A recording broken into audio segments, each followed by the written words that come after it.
Projeto Memórias do Comércio de Ribeirão Preto, entrevista de Paulo, vou pegar o nome inteiro aqui. César Garcia Lopes. Paulo César Garcia Lopes, entrevistado por Cláudia Leonor e Dayana Terra. Ribeirão Preto, 26 de março de 2021, entrevista História de Vida 044. Então, Paulo, obrigada por você ter aceito o convite nosso de estar aqui no nosso estúdio virtual, relatando um pouco da sua trajetória frente ao comércio e frente ao Sindicato do Comércio Varejista de Ribeirão Preto. Então, em nome do SESC e do Museu da Pessoa, agradeço muito a sua presença aqui hoje. Eu que agradeço a oportunidade de contribuir. De fato, eu desde criança estou no comércio, então eu tenho muita história para compartilhar com vocês dentro daquilo que a gente, a memória o arquivo for sendo puxado lá, né? Isso. Então, para a gente começar, eu vou pedir para você falar novamente o seu nome completo, o local e a data de nascimento, Paulo. Ok. Olá, Paulo César Garcia. Pode começar? Pode. Então, vamos lá. 1, 2, 3. Olá, Paulo César Garcia Lopes, presidente do Sindicato do Comércio Varejista de Ribeirão Preto e Região, nascido em Ribeirão Preto em 1º de fevereiro de 1960. Maravilha. E o nome dos seus pais, Paulo, o que eles trabalhavam, o que eles faziam, assim? Meus pais, Antônia e Benedito, os dois montaram a loja que eu acabei sucedendo, né? Uma loja de armarinhos, há 54 anos, começou, na verdade, em 1966. Meu pai começou com um sócio e depois de 2, 3 anos, resolveu chamar a esposa para ser sócia dele e eles trabalharam com a loja até os filhos formarem, né? E a gente escolher sucedê-los e foi o que acabou acontecendo, né? A gente montou uma outra loja, abrimos 2 lojas, 2 irmãos. Infelizmente, hoje eu estou com uma só, porque meu irmão faleceu recentemente. E a gente, então, é a 2ª geração de uma loja de armarinhos aqui na região central de Ribeirão Preto. A gente vai falar mais da loja daqui a pouco. Agora, eu queria que você falasse assim, o nome dos seus avós, você se recorda, e qual a origem deles? Garcia Lopes é bem espanhol, né? É português, na verdade. Português? Meu avô veio naturalizar, veio para Ribeirão, veio para o Brasil com 5 anos de idade, criado por irmãs portuguesas. Depois foi trabalhar, uma parte da família portuguesa foi para Campo Mourão, em Minas Gerais, uma parte para o Rio de Janeiro, e veio uma parte aqui para o interior do estado. Então, meu avô cresceu, morou em Luiz Antônio, aqui próximo a Ribeirão Preto, e do lado materno. Do lado paterno, do lado do meu pai, eles são oriundos aqui mesmo do Brasil, são de Cajuru e Caça dos Coqueiros, são cidades muito próximas aqui a Ribeirão Preto, né? Tanto minha avó e meu avô. Então, do lado do meu pai é Marfisa e José, e do lado da minha mãe é Antônio e Rosalina. Maravilha. E, Paulo, você falou que você nasceu em Ribeirão Preto e cresceu também, né? Como é que é essa Ribeirão Preto da sua infância e adolescência? Assim? O que você se recorda do bairro que você viveu? Ribeirão Preto foi uma cidade que era muito pequena, né? Nos anos 60, ela tinha poucos prédios altos, a cidade era muito reduzida, né? Foram os primeiros bairros, as Coabs, né? Que começaram a aparecer naquela época, né? No final dos anos 60, início dos anos 70. Então, era uma cidade provinciana, pequena, era um meio caminho entre Minas Gerais e São Paulo, realmente era uma cidade que tinha uma localização privilegiada, então a gente percebia que já tínhamos o aeroporto, já tínhamos a Anhanguera, que era uma das vias de maior escoamento de todo o sul de Minas, passava por aqui, e ela tinha uma forte tendência, desde aquela época, de ser um centro de saúde, de excelência em saúde, né? Então, nós temos uma história de Ribeirão Preto muito ligada à área da saúde, principalmente com a vinda da Faculdade de Medicina aqui para Ribeirão Preto e, posteriormente, ao Hospital das Clínicas, né? Isso alavancou muito a cidade, tivemos outros grandes grupos da área da saúde, com hospitais, e Ribeirão Preto cresceu, então, com base em comércio e serviços. Lá atrás, ela começou com a história do café, né? Mas de anos recentes, né? A gente tem uma tendência natural, tem o agronegócio na toda a região que alavanca muito a cidade, né? Mas como o agronegócio ainda é um setor um pouco de concentração de renda, o que fez a cidade crescer foi a prestação de serviços e o comércio. Então, o comércio tem um peso muito grande na vida da cidade, desde o início, né? E mesmo hoje. E serviços também, que também cresceu exponencialmente nos últimos anos, em função justamente dessa tendência, essa vocação de Ribeirão Preto de prestar excelência em serviços na área da saúde. Então, vários serviços ligados à área da saúde, não necessariamente a ela, alavancaram muito Ribeirão Preto. Então, hoje é uma cidade de comércio e serviço, sobretudo. Tem a indústria, mas ela é no terceiro plano. Entendi. Assim, na sua família, você falou da loja de armarinhos, né? Como é que começou? Você tem ideia, assim, de como começou a loja? Onde era inicialmente? O que você pode contar para a gente? Olha, a loja começou onde ela hoje está. Incrível isso, né? A gente está no mesmo imóvel desde o início. Depois a gente mudou para um prédio maior, a gente cresceu. Eu tinha o meu irmão que era sócio. Meu pai se empolgou, aposentou e continuou trabalhando, né? Então eu fiquei sempre sediado no ponto onde começou. Eu sempre dei muito valor a esse ponto importante do comércio, que é na Rua de Caxias, né? Que chegou a ser comparado com uma 25 de março de Ribeirão Preto, guardadas as devidas proporções. Então, é claro que a cidade cresceu muito, nós temos hoje vários centros comerciais, né? E os armarinhos também foram para essa área. O que a gente pode dizer é que o comércio em geral, houve uma mudança muito, muito grande, houve uma evolução muito grande do comércio. A gente teve no final dos anos 70, mesmo no início dos anos 80, e tinha concurso de vitrines, a gente tinha ruas em Ribeirão Preto, que as pessoas saíam à noite para ir nas lojas. Não tinha, foi antes dos shoppings isso, né? Então, na época anterior ao shopping, o comércio de rua ele era muito vitalizado, né? Tinha decoração de Natal também, que tinha concurso de vitrine de Natal, tinha decoradores que iam nas lojas, sobretudo na Barão do Amazonas, na São Sebastião, a General Osório, antes do Calçadão. Então, eu me lembro exatamente dessa época, né? Que tinha um comércio à noite muito forte, algumas lojas ficavam até mais de 10 lojas da noite naquela época. Quando eu era criança, eu ficava na loja com meus pais e ficava até esse horário, né? Na época de dezembro, era um comércio que, lógico, alongava o horário, as pessoas se acostumavam a ter o horário mais alongado para fazer suas compras, mas mesmo assim, a cidade tinha já centros comerciais fortes, como a Avenida da Saudade, depois veio a Dom Pedro.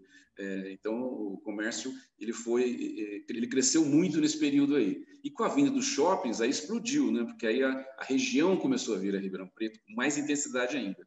Pelo motivo do comércio, que é muito forte, e pelo motivo da excelência na área de serviços de saúde, que também nós temos aqui muitos hospitais e muitas clínicas especializadas de excelência que atrai toda a região de Ribeirão Preto. Isso, vamos falar um pouquinho mais do centro ainda, né? Como é que chamava a loja de armarinhos? E já que é uma entrevista de história, o que tem numa loja de armarinhos, assim? A loja de armarinhos ela foi se modificando ao longo do tempo, né? Quando meu pai montou a loja, era uma loja estritamente de público feminino, ela ainda hoje é o predominante feminino, são mulheres que frequentam, sempre teve o ramo da costura, só que o armarinho ele era um tipo de um bazar mesmo, no sentido de ter de tudo, né? Não havia tanta especialização como há hoje. Então, o armarinho vendia de cosméticos, esmalte, bob de cabelo, grampo de cabelo, coisa que muita gente nem sabe o que é. E as meninas novas, acho que eles não sabem. As meninas novinhas. Grampo, né? E vendia material escolar, entendeu? Vendia brinquedo, vendia bolsas para o feminino, como tinha lenços, né? Então, são coisas assim que houve uma mudança muito grande nos hábitos das pessoas e houve uma especialização muito grande no comércio. Então, hoje você tem um armarinho, ele tem hoje umas 4, 5 lojas dentro dele. Tinha, né? 4, 5 lojas dentro dela. E eles houveram uma tendência, então, de partir mais para o lado da costura mesmo e dos trabalhos manuais, artesanato. Então, hoje o forte do armarinho é o artesanato, são produtos para fazer trabalhos manuais, como ter uma fonte de renda. Então, a pessoa compra um barbante e faz um tapete, faz produtos nessa linha, compra tinta de tecido, compra panos e panos de prato e borda, e tem uma atividade também. Tem as linhas de bordado de crochê, né, de tricô, os biquinhos de pano de prato. Então, depois veio a moda também do tecido patchwork, né, que você faz tipo uma colagem, né, com tecidos. Então, você tem hoje uma quantidade de atividades de artesanato ligado ao armarinho muito grande, né? O armarinho, então, hoje ele especializou muito mais nessa área de trabalhos manuais, artesanato, e continua com a parte da costura, embora os alfaiates estejam em extinção, né? Quando eu era criança, as costureiras chegavam na loja com listas enormes de compra de produto. As pessoas faziam camisa, faziam calça. Então, hoje houve uma mudança muito grande na parte da costura, né? Hoje você reforma uma roupa, você customiza uma roupa, porque hoje as roupas são feitas em série, então há uma tendência natural das pessoas se quererem se diferenciar. Então, hoje o forte da costura é justamente a pessoa comprar uma roupa, ajustar essa roupa e fazer alguma personalização. Hoje é uma tendência muito grande da personalização. Inclusive, a gente está vendo fora do Brasil lojas grandes de tecidos, de roupas, que tem um cantinho lá para fazer uma personalização. Seja uma loja de tênis, como eu vi na Nike, na Adidas nos Estados Unidos, ou seja até a Levi's, que coloca lá um cantinho também. Que a Havaiana faz aqui no Brasil, de personalizar uma Havaiana, está lembrando uma tendência isso em todos os segmentos do comércio. A personalização hoje é muito forte. Que interessante. Agora, sim, você falou nessa lista, né, das costureiras. O que tinha nessa lista das costureiras e dos alfaiates, assim, que elas compravam tanto, que mobilizava tanto? Como eu disse, a indústria da confecção, ela estava ainda engatinhando. As pessoas tinham o hábito de fazer a roupa mais ajustada, de acordo com o corpo dela. Então, tinha estilistas, como tem ainda hoje, mas era um volume muito grande. Tinha muitas lojas de tecido. A loja pernambucana, que hoje é um mix de produtos de eletrodoméstico com outras coisas, era especializada só em tecido, né? Então, a gente tinha em Ribeirão Preto um conjunto de lojas de tecidos muito grande, em diversos pontos da cidade. Então, as listinhas vinham nessa linha. Ela comprava tecido e comprava linha, zíper, botão, algum enfeite, se fosse roupa feminina, né? Roupa masculina era mais simples, como sempre foi, né? Embora hoje o homem seja muito mais vaidoso, né? E hoje a gente tem observado também que o homem quer também ser diferenciado. Mas basicamente, o público que frequentava as lojas de armarinhos era um público feminino, e se fazia-se muito vestido, tinha estilista dentro das lojas de tecidos, e os armarinhos, então, tinha esse público muito grande. A esposa fazia o vestido, mas fazia as camisas para o marido, né? Então, e para as crianças também. Então, não existia essa oferta de roupas que tem hoje, né? Hoje a gente tem magazines na cidade com custo-benefício extremamente baixo, né? Então, a industrialização da roupa, ela diminuiu muito o custo da roupa, né? Então, naquela época, existia uma atividade também muito forte, que eram as costureiras, né? Muitas criaram seus filhos, formaram seus filhos com uma máquina de costura, né? E tinha essa parte assim de renda, cianinha, esses acabamentos, sim, assim, todos? Sim. Desde criança eu convivo com isso, né? Que a gente tinha em Ribeirão Preto, além das lojas de armarinhos que vendia para o varejo, tinha alguns atacadistas também, sabe? Aqui mesmo na região central, os irmãos Issa, aqui na Saldanha Marinho, os Luca Cabarite, lá embaixo na José Bonifácio. Então, a gente tinha os irmãos Fukayama, que eram japoneses, mas tinha a papelaria e armarinhos também. Então, desde criança eu convivo com passamanaria, com cianinha, esses produtos que vão e voltam, né? Porque são produtos da moda, e a moda vai e volta, né? É interessante isso. Agora, o senhor falou uma coisa interessante também, assim, quando a gente estava ainda no momento de mapeamento, a gente só localizou uma loja de tecidos, que é o Palácio das Sedas, né? Isso, Paraíso das Sedas. Isso, Paraíso das Sedas, isso. É bem em frente à minha loja. Bem em frente. Então foi aí que a gente localizou o senhor também. E aí o que eu queria que o senhor falasse, assim, quais eram as outras lojas de tecido, assim, desse auge, assim? E de que ano que a gente está falando? Anos 70? Não, final dos anos 70 e começo dos anos 80. Foi a época que eu fiz faculdade. Eu fui morar em São Carlos, fiz engenharia em São Carlos. Naquela época, meus pais ficavam na loja. Nas férias, eu vinha ajudá-los, né? A gente tinha... O sistema monetário era diferente. Você lembra que tinha o cruzeiro, depois teve o cruzeiro no cruzado, tudo. Você, para comprar uma linha, você vinha com um monte de notas, cédulas de dinheiro. Então, os lojistas tinham um trabalho muito grande de diariamente ir no banco depositar aquele monte de papel moeda. Então, eu guardo isso porque realmente era muito interessante. E a grande dificuldade também era do troco. Então, geralmente o lojista, toda semana, ele teria que ir nos bancos buscar troco para poder trabalhar aquele monte de papel moeda que circulava, né? Naquela época existia então, a Feltrin, existia a Boa Compra, a loja pernambucana, como ele disse, era uma loja praticamente só de tecidos. Como que eu vou lembrar mais? Tinha uma loja na General Osório, tinha muita loja de cortinas, né? Especializada em cortinas, tinha várias lojas de cortinas. A persiana foi uma coisa que foi evoluindo depois, né?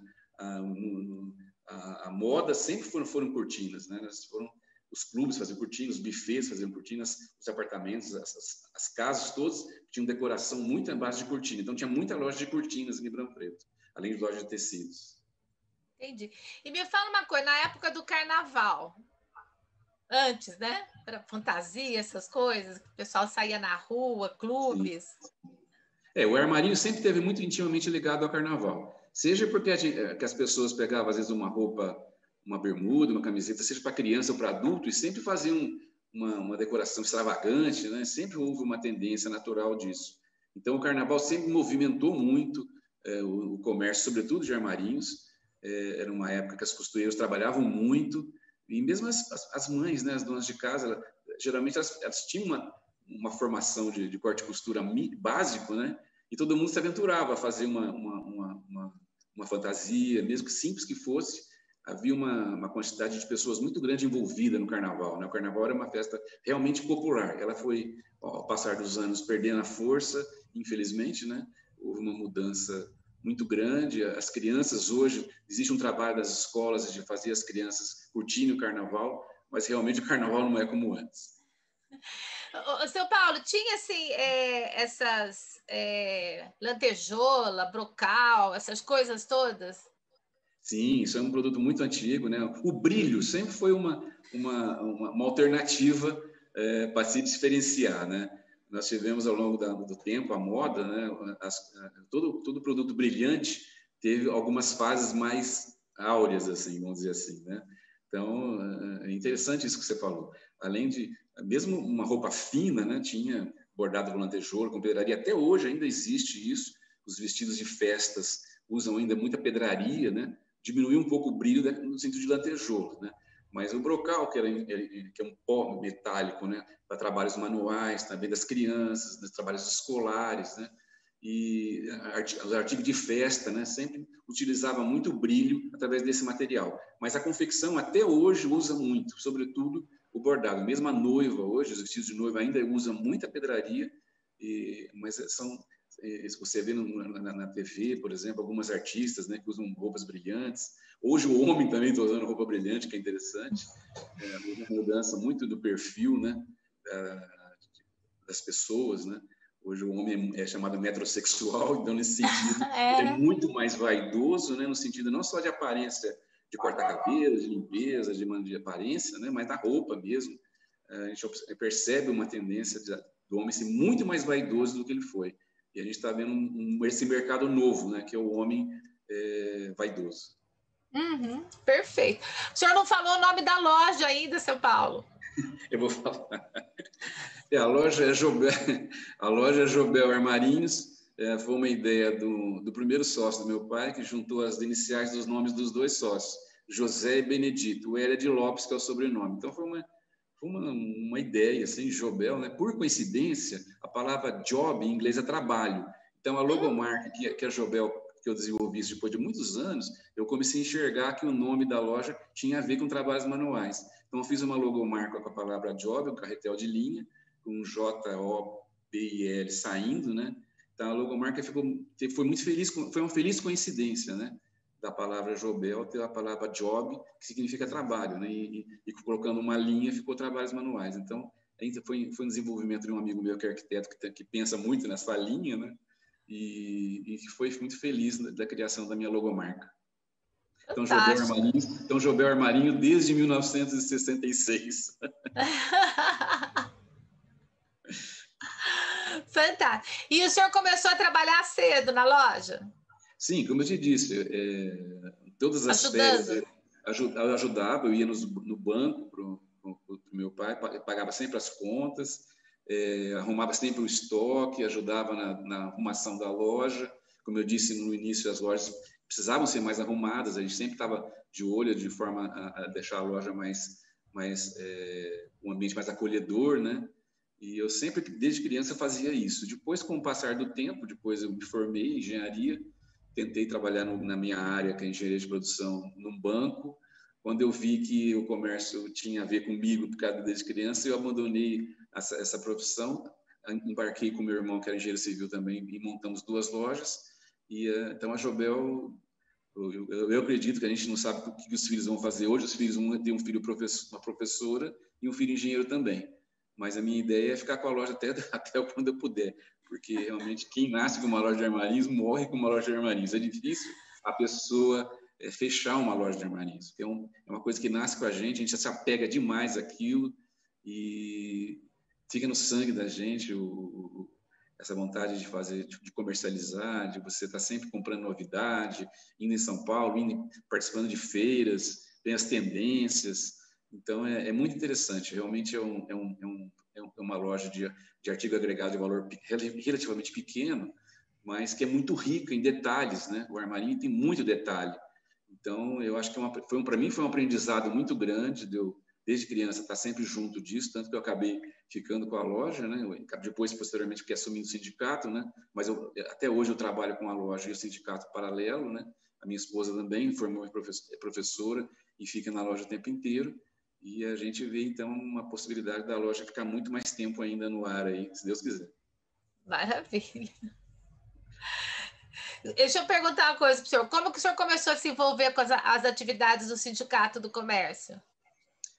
Então, o comércio, ele é muito escravizante, no sentido de que a gente tem muito pouco tempo para viajar, para tirar férias, a gente se empolga muito, a gente sempre teve uma necessidade de abrir o máximo tempo possível. Então, eu participava das convenções quando era chamada de reajuste de salário. Então, eu participava da associação comercial, participava do sindicato. Aí, nessa época que eu já estava com as lojas, tudo, eu fui convidado por amigos que já participavam das entidades a participar das entidades. E comecei aí nas assembleias, todo ano do reajuste do salário no Sincovarp. Na ACI também fui convidado, eu fui vice-superintendente da Distrital Centro durante 12 anos. Também foi um aprendizado muito grande que eu tive na associação comercial. E aí o Pedro Além, que era o presidente do sindicato, me enxergou ali mal aproveitado na associação e me convidou para participar mais do sindicato. E eu aí, então, embarquei e acabei virando presidente do sindicato, no qual estou hoje há 8 anos, né? Faz 8 anos. E nesses 8 anos, assim, quais são as principais assim, lutas, né? Sem falar na atualidade, mas vamos, né? Os avanços, os desafios, seu Paulo. Olha, os últimos 10 anos a gente teve uma revolução enorme no comércio, né? Seja pelas tendências de mudança de hábito do consumidor, seja a participação dos lojistas também. O desafio grande das entidades era trazer o lojista para mais próximo, para se sentir representado, né? O Sincovarp, ele tinha uma força muito grande que era a contribuição sindical, que era obrigatória. E nós percebemos que ela ia acabar, e a gente, inclusive, apoiou o fim da contribuição obrigatória, mas em função disso nós começamos a investir muito no sindicato na prestação de serviços para os associados, para os filiados. Então, hoje o sindicato ele tem uma gama de benefícios para o associado muito grande, seja através de convênios de saúde, assim, com condições muito superiores ao mercado, né? A gente tem as convênios de saúde e fazemos também muita capacitação. A gente tem parceria com várias entidades, como o próprio SESC, o SENAC, o SEBRAE, sobretudo. A gente participa de missões nacionais e internacionais. A gente se aproximou e tem um comitê de comércio eletrônico que está capacitando essa tendência de digitalização do varejo, que é uma coisa que está ocorrendo que veio com ela abaixo pela pandemia, né?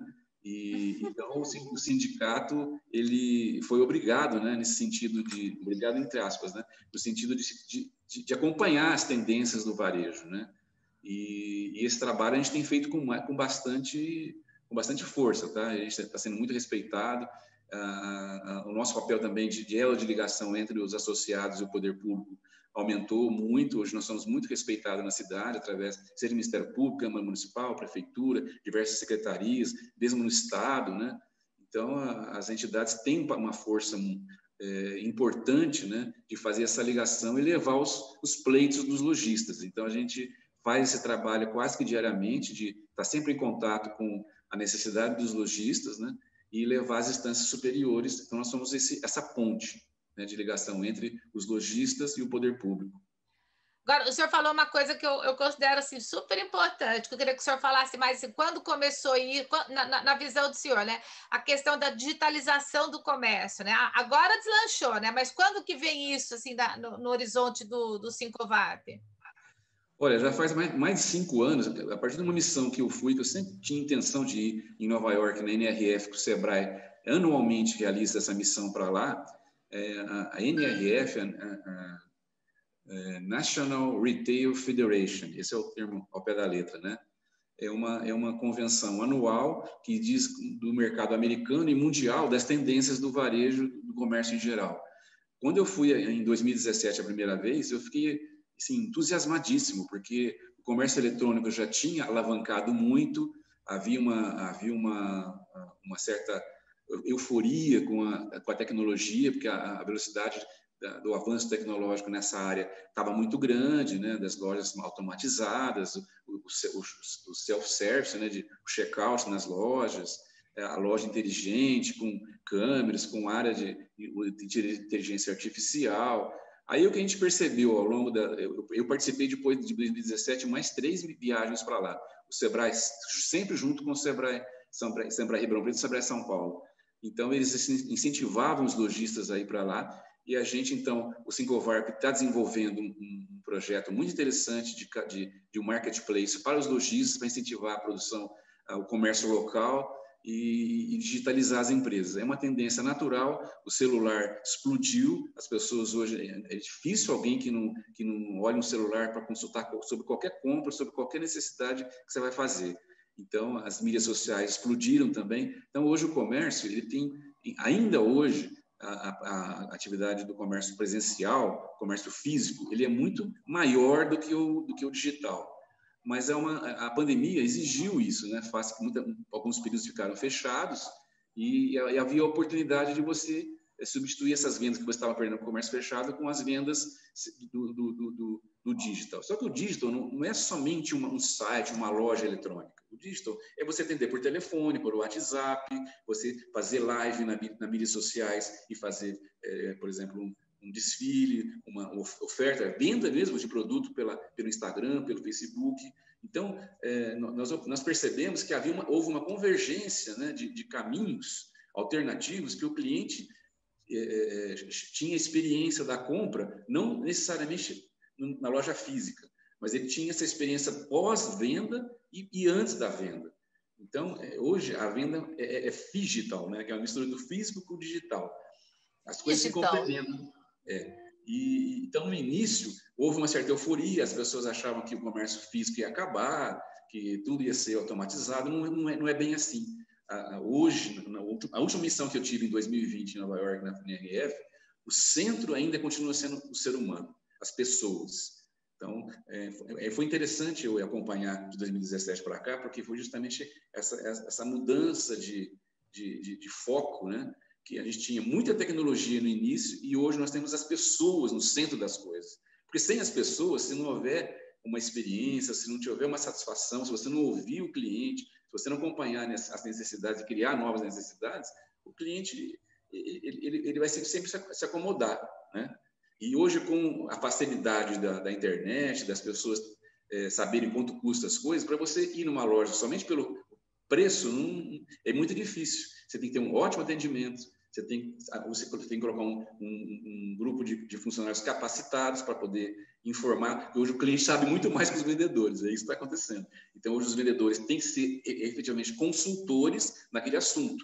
Então, hoje é muito importante o lojista ter essa consciência e nós aqui, como entidade, Sincovarp, a CDL, que estão juntos em Ribeirão Preto, Câmara de Engenheiros Lojistas, nós estamos no mesmo prédio, 2 entidades, uma mais focada em serviço, outra mais em comércio, como é o Sincovarp. A gente oferece para os lojistas de ambas as áreas capacitações. Então, a gente tem o SESC, tem o SENAC, tem o SEBRAE, como ele disse, e tem outros parceiros de comércio eletrônico, que pode ajudar o lojista a capacitar o seu funcionário e a capacitar o seu próprio lojista. porque o lojista também precisa ter a sua autoestima em alta, né? Precisa reciclar, né? Observar as tendências. É importante tirar um tempo só para ele ver, mesmo se o negócio está dando certo, se ele pode dar mais certo ainda. Então, esse é o objetivo maior das entidades, né? Trabalhar o comércio de todas as frentes, né? A gente sabe que tem um caminho muito longo ainda a ser percorrido de venda digital, porque as pessoas ainda têm uma certa... O jovem é muito natural, mas a pessoa de uma certa idade tem um pouco de restrição. Ela ainda prefere o contato físico com as coisas, mas a gente tem outras alternativas, como o drive-thru, que é você parar o carro ninguém imaginava uma coisa dessa há uns anos atrás. O drive-thru era associado a uma loja de lanches, né, muito conhecida. Hoje não, hoje você vai... Os lojistas estão se organizando em pontos de drive-thru, faz com parceria com o estacionamento do drive-thru.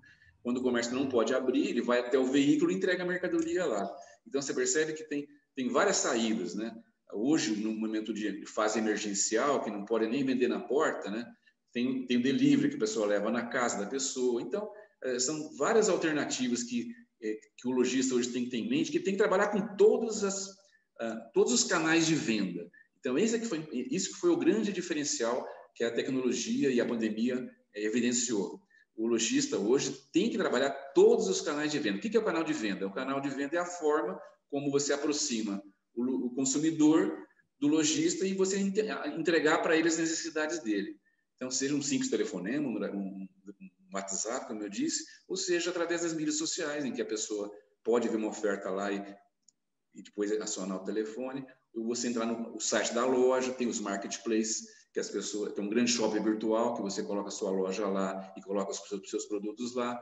Então, você vê que tem hoje uma série grande de frentes de venda que o lojista tem que pensar. Dá trabalho? Dá. Realmente dá trabalho. Nós não estamos mais naquela situação confortável que nós estávamos anos atrás, de ficar esperando o cliente do balcão. Essa época já acabou. O tirador de pedido, como a gente brincava, né? Está com os dias contados mesmo. E deixa eu perguntar uma coisa. O senhor falou que o Sincovarp estava desenvolvendo um marketplace para oferecer para os associados. É o aplicativo que o pessoal me falou? Isso. Nós desenvolvemos, numa primeira fase, um aplicativo, está no ar, né, que é o Varejo Mais. Esse Varejo Mais, os lojistas gratuitamente põem o seu cupom de desconto lá. Nós não ganhamos nada com isso, é simplesmente uma forma de incentivar o lojista a ter um espaço para colocar os seus produtos de oferta, que ele já tem as ofertas dele. Então, ele emite o cupom e o consumidor hoje pega o celular, vou comprar uma pizza, vou comprar um terno, vou comprar uma camiseta, vou comprar uma sandália. Ele vai lá, diversos segmentos do aplicativo, vê os cupons de desconto. Se for interessante, ele vai na loja, ou pelo site, ou pela internet, compra o produto, usa aquele desconto lá. Então, é um vitrinismo, né? Essa foi a primeira fase. Agora, nós estamos finalizando a segunda etapa do Varejo Mais, que é o Marketplace, que é um shopping virtual. Aí sim, o lojista vai ter a sua loja nesse Marketplace, né, que é um shopping virtual, e vai poder efetuar a venda por lá. Quer dizer, mais um canal. Por quê? Porque o lojista hoje não pode vender só na loja física dele, não pode vender só no site dele. Ele tem que vender em marketplace. O marketplace hoje é a palavra do momento, né? Está todo mundo atrás. Por quê? Ele ganha em volume, né? E hoje atinge uma região muito maior que a região local. Você pode vender através do marketplace no Amazonas, fora do Brasil. Depende da sua capacidade de poder atender. Precisa ter esse cuidado. Mas, de qualquer forma, o marketplace é um caminho sem volta, é uma tendência natural. As grandes lojas estão oferecendo para os pequenos lojistas espaço para colocar a sua loja lá. A gente observou isso. Então, a gente observou também que nós temos espaço para marketplaces locais. Os shoppings perceberam isso. A maioria dos shoppings hoje tem um marketplace deles, né? Mas o que o Sincovarp e o CDL Ribeirão Preto organizaram é um marketplace para estimular, sobretudo, o comércio local, regional, sabe? Isso é muito importante. Agora, o senhor falou uma coisa que eu acho que é importante a gente estar registrando também, no caso, né, desse digital que o senhor está falando, né? Essa capacidade de atendimento, né? Assim, o consumidor ele quer ter uma boa experiência de compra, né? Porque comprar é bom, né? Comprar é bom, poder, né? Se a gente está triste, mulher é muito assim, está triste, vai lá e compra um batom, né? Então, assim, a gente quer ter uma experiência boa também, né? Exatamente. A experiência de compra sempre foi um fator determinante para você, para o cliente voltar na loja, né? Então, você não basta vender uma vez só, você tem que vender recorrência, né? Então, para você, antigamente você só fazia a venda e algumas empresas faziam o pós-venda, ligavam a pessoa, estava satisfeito, você não queria comprar outra coisa. Então, o que acontece hoje? Essa experiência de compra tem que ser trabalhada desde quando o cliente tem o primeiro contato, né? Você tem que sempre oferecer alternativas, você tem que ver o caminho mais fácil que ele quer comprar. Tem cliente que não quer ir na loja, quer receber em casa. A comodidade hoje é um fator muito importante para muita gente, porque a vida moderna exigiu isso, e a pandemia, então, nem se fala, né? Então, a gente tem observado que a experiência de compra hoje ela é muito mais complexa, né? Então, você tem que tentar sempre se aproximar do cliente, ver as necessidades que ele tem e atender dentro do possível todas as necessidades dele. Então, a experiência de compra é isso, é você que cada compra seja marcada, né? Que a pessoa sinta satisfação, né? Isso é muito importante. O preço nem sempre é o mais importante. Se você tem um bom atendimento, se você oferece alternativas, se você preenche a necessidade do cliente, se você trata bem o cliente, ouve o cliente, tem cliente que às vezes tem uma necessidade de ser ouvido. Então, isso é muito importante. Por isso que o centro das coisas hoje está no consumidor, né? Hoje você tem que analisar muito os negócios do ponto de vista do consumidor. O centro é o consumidor, são as pessoas. O comércio envolve relacionamento de pessoas, né? Quem compra e quem vende. E não é tão frio assim. Então, o que está sendo assim muito evidenciado é que a simples atividade comercial fria de você entrar num site, clicar lá e comprar, não é a mesma coisa de você ser atendido por uma pessoa, seja através da conversa do chat ou do WhatsApp, é muito diferente. Então, a gente tem observado que esse é um caminho sem volta. O senhor falou uma coisa que eu gostaria que o senhor explanasse mais, né? Assim, esse consumidor, quando ele está satisfeito, maravilha, né? Ele volta, é uma experiência boa, ele volta tudo. Agora, o consumidor que não está satisfeito, ele tem a voz agora nas redes sociais, né? E isso Exatamente. muitas vezes assim mancha demais a categoria, o nome da loja, vai lá no Reclama Aqui. Aí vira uma reclamação, vira 150 comentários, né? Às vezes perde às vezes até um comentário infeliz de um colaborador, de um funcionário, né? Resvala no nome da loja, no nome da organização. Sem dúvida, isso é muito importante. Hoje, a velocidade de propagar más notícias é muito rápida, né? As fake news, elas estão aí, é difícil administrar isso, e mesmo não sendo fake news, como você colocou, uma opinião negativa da sua empresa, seja pelo atendimento, seja pela falta de cuidado quando foi entregue, seja pelos atrasos, seja por não dar atenção devida ao cliente, tudo isso mancha uma relação comercial e mancha o nome da empresa. Então, você tem hoje a reputação, que alguns sites colocam lá, do lojista, mas muito mais que isso, é o que você colocou. A possibilidade hoje de você ter ter sua experiência manchada por um erro assim básico, né, de você às vezes mandar uma mercadoria amassada, de você não dar atenção para o cliente no sentido de ouvir a reclamação dele e levar para uma instância superior e tentar resolver. E isso é importantíssimo hoje, né? Então, a experiência de compra envolve tudo isso, né?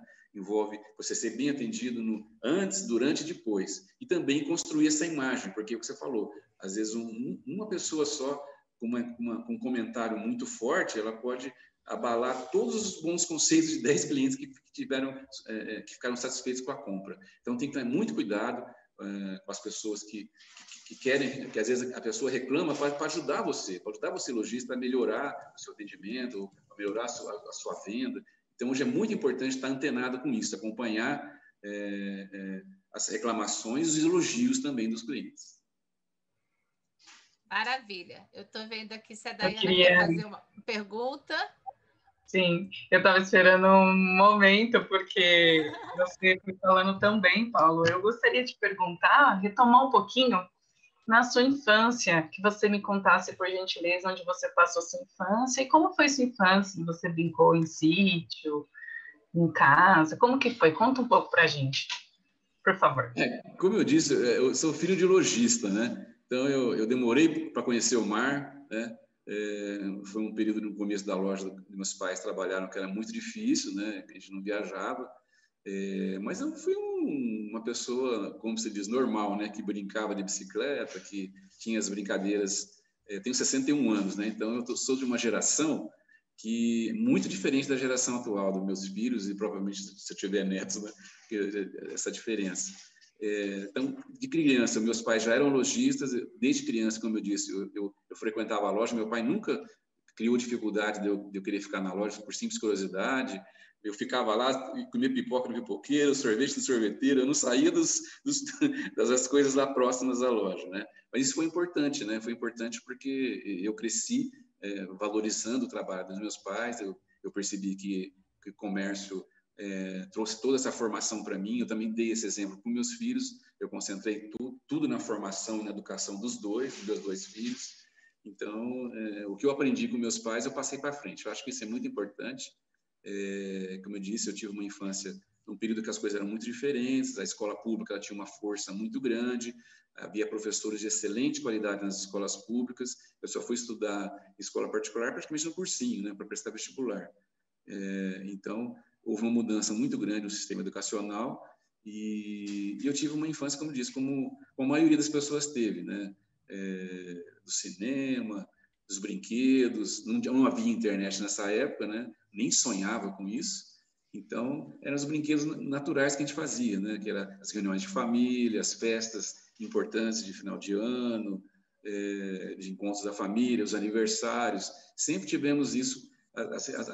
Eu acho que a família é muito importante, né? Eu acho que o fato de você estar inserido numa família e participar das atividades da família é muito importante. Então, eu fui uma pessoa que sempre prezou a família e com esses valores eu cresci e estou tentando passar isso para os filhos agora. Legal. E sua família é muito grande, Paulo? Como que é? Não, pelo contrário. Nós éramos eu só tinha um irmão que eu perdi faz 5 anos por uma doença. E eu tenho 2 filhos também. Os 2 filhos estão praticamente para casar, os 2. Idade já de 27, 29 anos. Estão bem crescidinhos, já estão independentes, graças a Deus. Dessa formação que eu falei que eu preguei ao longo de toda a minha vida. E eles estão bem encaminhados. A professora fez mestrado na USP, estudou na USP. Está numa escola muito boa, que é os Irmãos Marista, né? Ana Paula. E o meu filho também seguiu o meu caminho, né? Fez engenharia em São Carlos, do mesmo jeito que eu fiz, na Universidade Federal de São Carlos.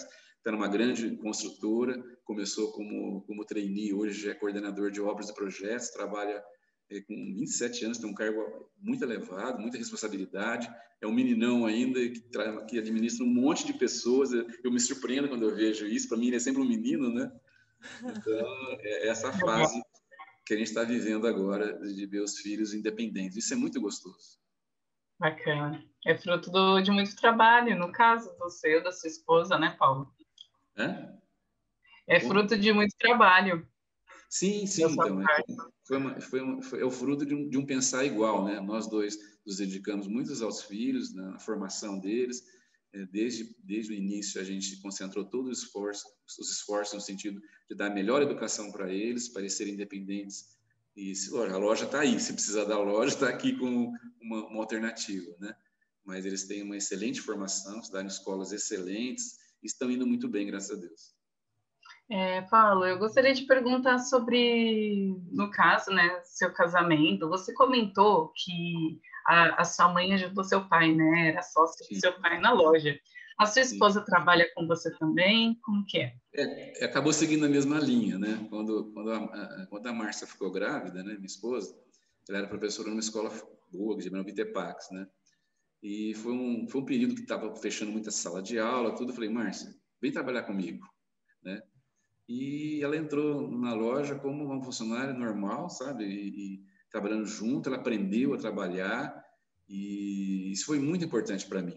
Eu tinha segurança, sabe? Então, quando eu, meu pai e meu irmão montamos uma segunda loja, a gente focou muito nessa outra loja, que era uma loja bem maior, que mexia com atacado, com licitação, e eu deixei a Márcia na loja nesse período, né? Então, ela aprendeu, mesmo sendo professora, ela aprendeu a virar uma lojista meio que goela abaixo também com a pandemia, né? Mas foi interessante para ela, porque ela começou a ter uma outra profissão e ela me ajudou demais. Eu acho que o principal foi isso, né? Porque realmente o lojista hoje ele é muito sobrecarregado e a gente precisa ter o apoio da família nesse sentido, né? De quando for necessário, a família ajudar. Afinal, nós estamos aí para que a família inteira cresça como um todo, né? Então, são os ônus que a família tem quando é lojista, né? Quando precisa. Mas a Márcia está satisfeita, ela me ajuda muito. Nós estamos há 33 anos casados, a gente casou numa idade boa, de 29 anos e tal. Então a gente está aí junto nesse período aí, construindo, ajudando a perpetuar a Jobel Armarinhos, que desde 66 está na Duque de Caxias 356. Eu gostaria de perguntar, já pegando o gancho, Paulo, conta por gentileza como foi que vocês se conheceram, porque 33 anos é um tempo, hein? Como que foi? Conta, por favor. É uma época bem diferente Bom, não é muito diferente não, né?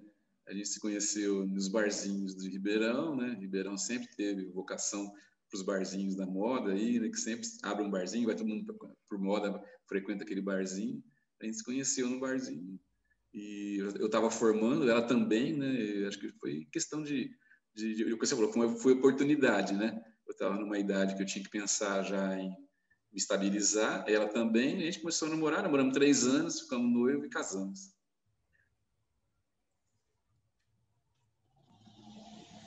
Uma coisa que eu esqueci de contar é o seguinte, quando eu formei, eu fui trabalhar no Bamerindos, em Curitiba. Eu tive alguns amigos tinham ido para lá, né? Mas eu ficava com aquele negócio na cabeça, caramba, eu ia para lá, conversava com os amigos, todo mundo querendo abrir um negócio, era impressionante, né?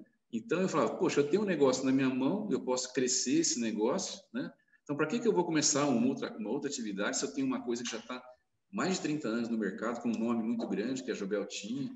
Então foi isso que eu pensei. Então eu resolvi abandonar o Bamerindos, voltei para Ribeirão para ficar na loja.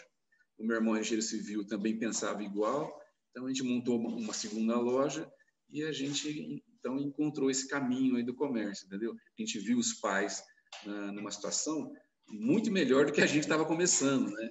E quando você forma, você parte do zero, né? Você parte do zero. Então a gente falou assim, poxa, por que não vamos jogar fora uma coisa que todo mundo gostaria de ter, né? Então acho que a gente que fez certo, sabe? Eu acho que é difícil, a vida profissional ela tem as idas e vindas, como em todos os segmentos, né? Então, a gente também teve dificuldades, e tem dificuldades, mas quem nós tem, né? Quem nós tem? Então, eu acho que foi uma questão de oportunidade, e realmente, filho de lojista, como eu falei, fica meio predestinado, né? Então, a gente sempre deixou a loja como alternativa, e eu corri rápido para essa alternativa, né?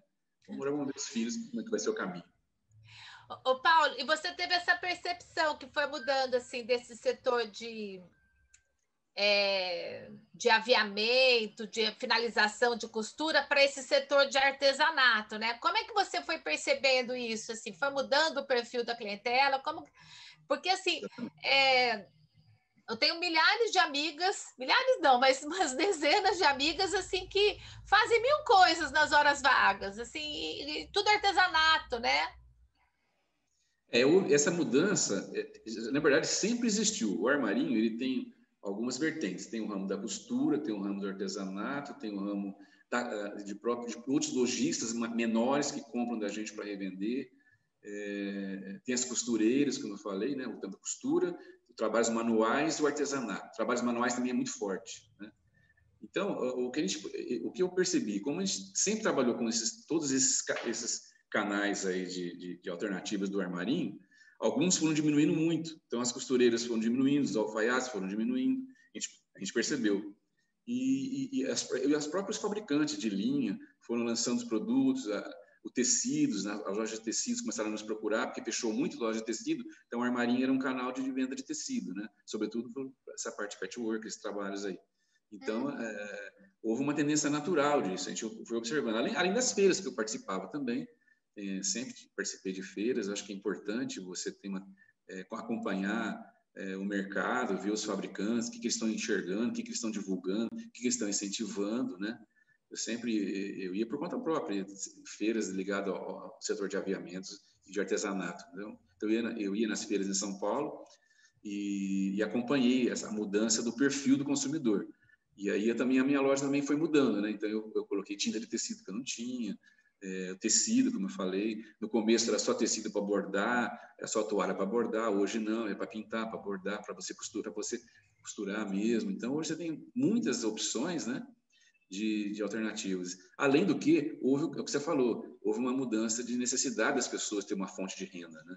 Então, é muito comum isso. A própria prefeitura, ela tem os centros de qualificação profissional, que ela dá constantemente cursos para as pessoas terem uma atividade de renda, seja através do artesanato, do bordado, da pintura, do trabalho artesanal como um todo, né? São vários outros ramos de artesanato que tem, né?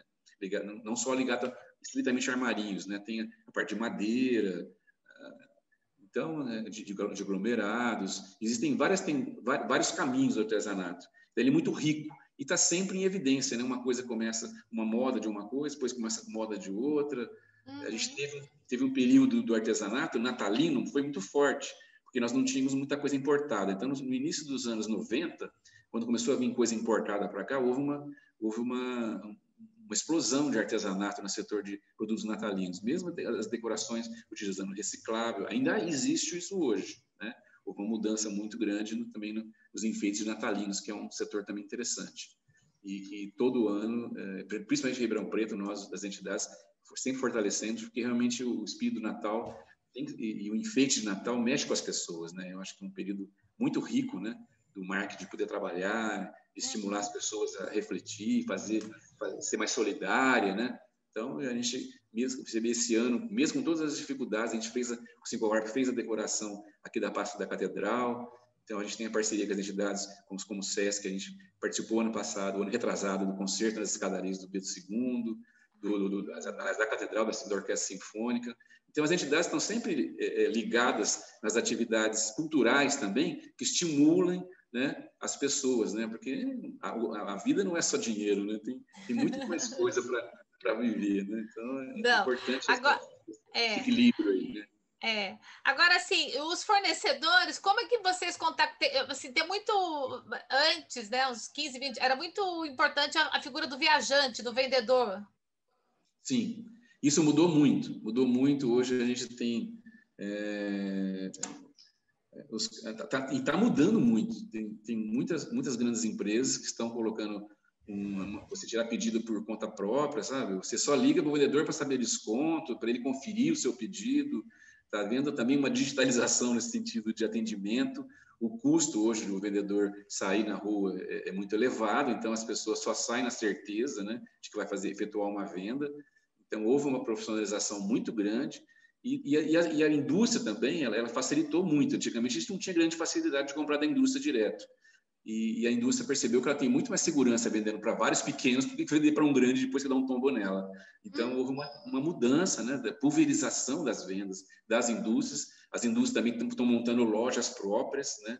Então, esse é um grande desafio. As indústrias têm que ter para não canibalizar o seu distribuidor. Então, nós estamos passando por esse momento de mudanças muito grandes, né? E como você disse, o vendedor hoje ele tem que ser um consultor. E é tão importante que aí em Ribeirão tem a Sociedade União dos Viajantes, é isso? Então, você vê, isso é uma coisa muito antiga, né? Uma entidade muito antiga, e você vê como que mudou o perfil, né?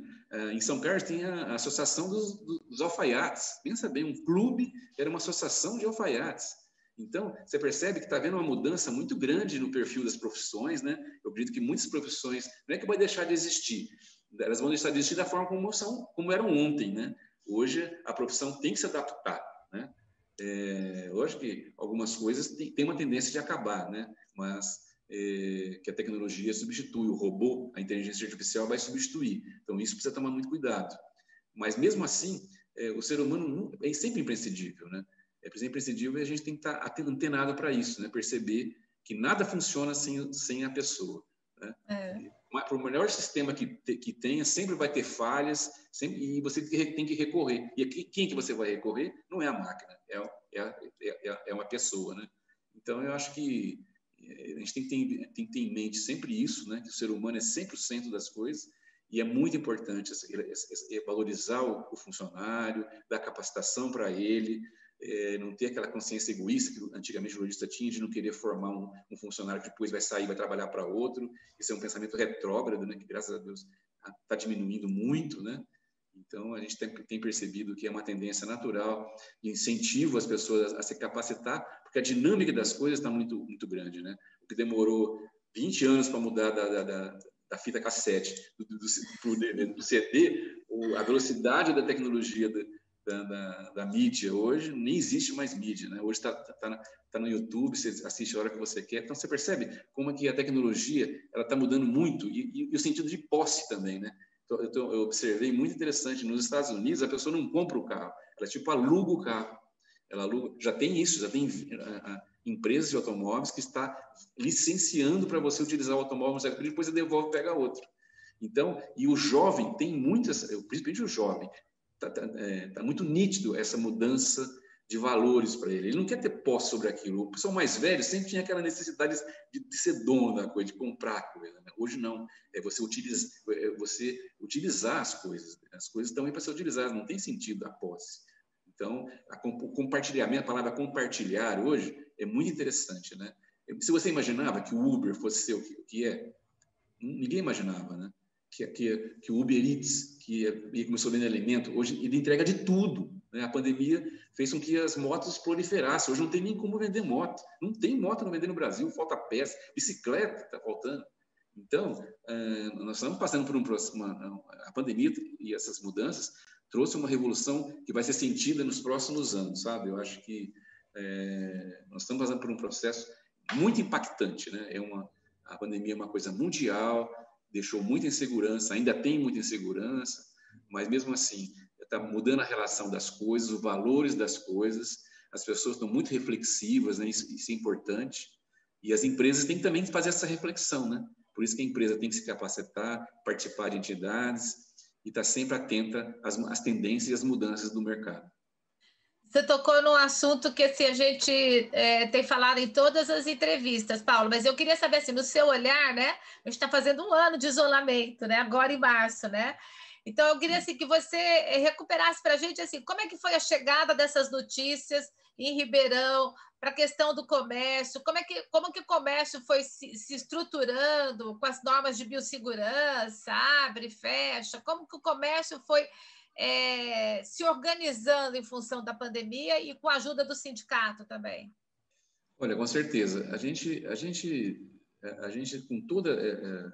a gente sabe que não acabou a pandemia ainda, a gente sabe das inseguranças que a gente tem aí, pode ser que ocorra uma terceira onda, a gente não sabe como vai ser a eficácia das vacinas, a gente anseia para que as vacinas sejam colocadas à disposição o mais curto tempo possível, mas o que aconteceu lá atrás foi o seguinte: quando chegou março de 2020, que o prefeito viu que havia uma grande possibilidade da estrutura hospitalar, né, da saúde, poderia pôr em risco, né, as pessoas e não ser atendido, ele propôs um fechamento na época que nós achamos muito corajoso. Eu fui chamado pela prefeitura para participar desse processo, isso foi muito importante, a gente se sentir incluído, né, na tomada de decisão. Foi uma decisão da prefeitura e dos órgãos da saúde, eles estavam muito perplexos com o que estava ocorrendo no mundo e achavam que poderia chegar aqui numa velocidade muito grande, como de fato chegou. Mas o que ocorreu foi o seguinte: o prefeito, assim que ele decretou as primeiras medidas restritivas e as primeiras campanhas de conscientização, ele percebeu que se ele não contasse com as entidades, não ajudaria muito. Por quê? Era um problema também cultural das pessoas, né? Não é só em Ribeirão, não é só no Brasil, São Paulo, não é só no Brasil, é no mundo inteiro. Então, o que eu vi essa semana, a Angela Merkel pedindo, implorando para o povo alemão, cada um fazia a sua parte. Você imaginou que um dia se eu fosse ouvir uma coisa dessa? Então, esse trabalho nós fizemos ao longo de todo esse ano. A partir do momento que as entidades começaram a participar do chamado Grupo de Transição da Retomada, o prefeito achou que a retomada ia ser rápida, criou um nome até de uma coisa, a gente achou que a pandemia... Todos nós achávamos, né? Ia ser curto, né? A gente não tinha a dimensão de onde iria parar, né? Então, eu acho que houve está havendo um aprendizado de todos nós, né? Eu acho que, assim como nós, lojistas, não tínhamos expectativa de onde iria parar, os lojistas, os gestores da política não tinham, o setor da saúde, então, muito menos, né? E está sendo um aprendizado para todos, em todos os níveis, em todo local do mundo. Então, as entidades fizeram a sua parte no sentido de conscientização, o Sincovar e a CDL fizeram campanha em todos os ônibus, com cartazes estimulando o uso de máscara, desde o início. A gente fez 3 ou 4 fases de campanha, substituindo por novas frases, para trocar dentro dos ônibus. A gente sabia que era um canal da doença, que era o transporte coletivo. A gente percebeu que o governo municipal não tinha braço para fiscalizar isso, as festas clandestinas que estavam havendo e que ainda existem, lamentavelmente, com mais campanha que você faz. Então, a comunicação tinha que ser no sentido de repetição, repetição, repetição. Então, isso nós fizemos ao longo desse ano. É um trabalho de formiga, porque realmente depende de conscientização, de tomada de consciência das pessoas. Só quem esteve muito próximo é que sentiu na pele e aí se sensibilizou. Muita gente duvidava, sabe? Isso foi muito ruim, né? Muito ruim. E o fato da doença, no início, atacar, sobretudo, 84% acima de 60 anos, deixou principalmente a população jovem muito acomodada, né? Ela achava que não ia chegar lá, não ia chegar neles, né? Então, já houve essa inversão que está ocorrendo, né? Diminuiu pouco ainda, 5% da idade que caiu, mas pode chegar mais, né? Então, a gente tem observado aí. Eu passei por uma experiência pessoal recentemente, eu e minha esposa tivemos a Covid, graças a Deus, numa quantidade de nível de vírus muito baixa, então eu consegui ficar 15 dias em casa, isolado, tendo sintomas, só tratando os sintomas, nem tomei o precoce, que é muito polêmico, né? Tem uns que falam que deve tomar, outros que não deve, mas eu segui o que a Unimed me passou, meu convênio me passou, e eu consegui sair dessa numa boa. Tive a sorte de ter a carga viral baixa, então, mas tem amigos meus que, com menos idade que eu, que estavam bem e de repente foram parar no UTI e que tiveram sequelas graves. Pessoas jovens, de 40 anos, 45 anos, que tiveram trombo nos pulmões, que chegou a afetar a membrana do coração, que hoje tem que ficar tomando anticoagulante.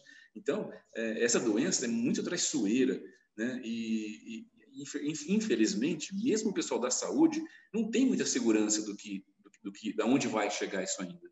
Então, essa é a grande preocupação nossa. Passado um ano, como você disse, Cláudia, nós ainda não temos uma certa segurança até onde pode chegar, né? Então, convém a gente repetir todos os protocolos que a gente tem colocado ao longo de todo esse período, mesmo a gente que já pegou, usar máscara, porque a gente não sabe se... a chance é pequena de pegar, mas pode pegar. E quem pega pela segunda vez pode pegar numa situação muito mais grave. Porque tem as variantes agora, né? Exato.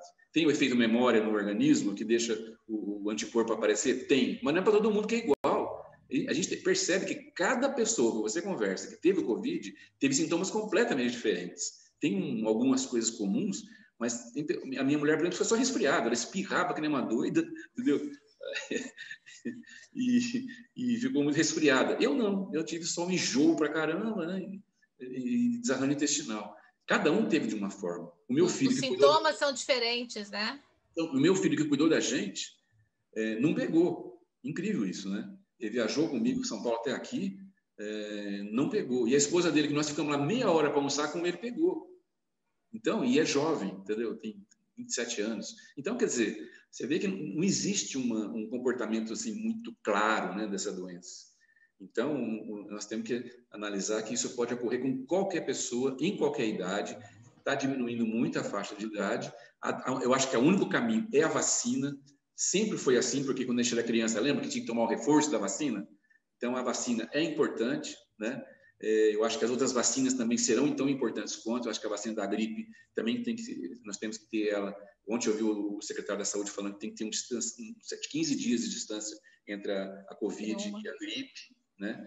E isso aí é um caminho que a gente tem que lutar para conseguir para o maior número de pessoas possível, né?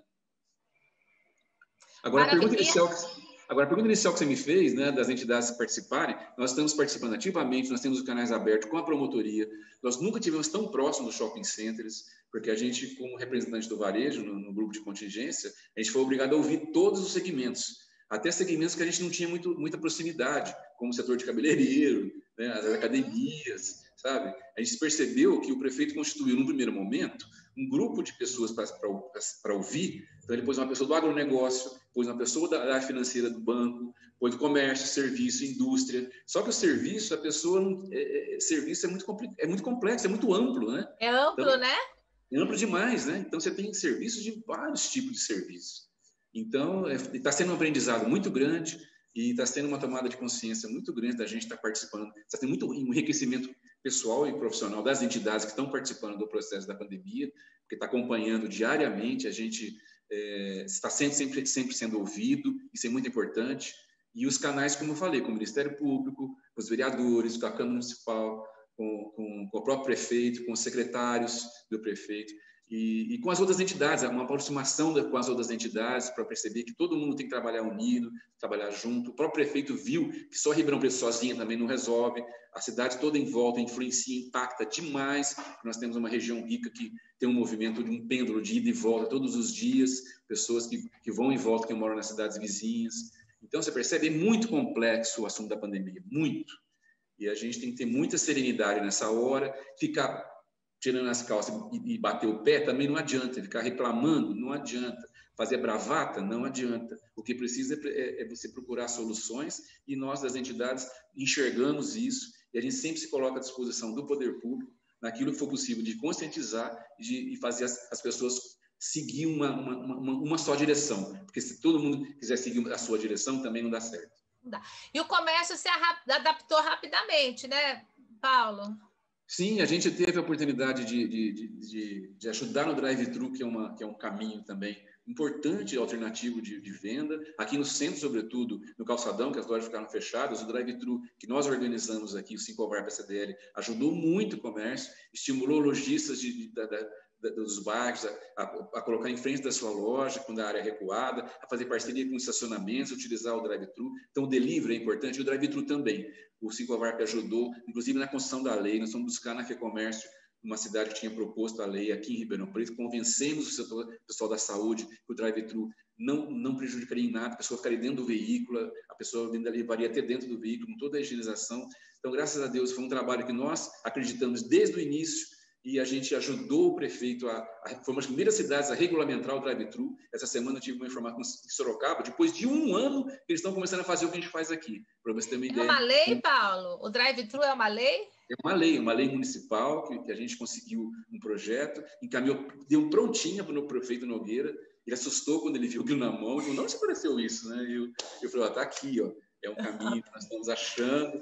Então, a gente foi muito feliz nisso e a gente se sente realizado no sentido de ter feito uma obra importante para ajudar a comunidade. Maravilha. E você falou uma coisa assim, que o digital, então, assim, extrapolou, né, com a pandemia. Assim, você falou que é um caminho também.